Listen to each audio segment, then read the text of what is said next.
L'union fait la force. C'est de ce postulat que la coalition des partis politiques pour la rupture vient de voir le jour. C'est le dernier né des mouvements politiques de Guinée.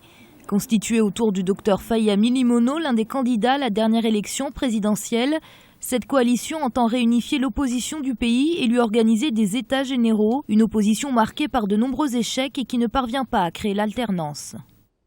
Il y a justement cette nécessité de redéfinir des lignes politiques claires pour une nouvelle structuration de l'opposition en Guinée. Ça, c'est un.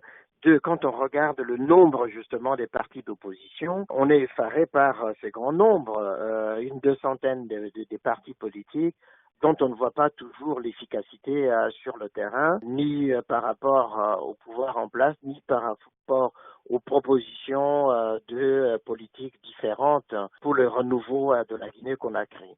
La CPR, qui estime que le système électoral du pays est défaillant, entend faire respecter l'accord de juillet 2015, réclamer la tenue des communales au premier trimestre 2016 et doter le pays d'une CENI compétente et d'un fichier électoral fiable. La méthode qu'entend utiliser la CPR se fera découvrir au fur et à mesure de la mise en œuvre de son agenda. Le recours aux cours et tribunaux en fera partie. La CPR a appelé les partis d'opposition à la rejoindre au plus vite en vue de se doter d'une charte et d'une feuille de route capable de peser véritablement sur la scène politique nationale.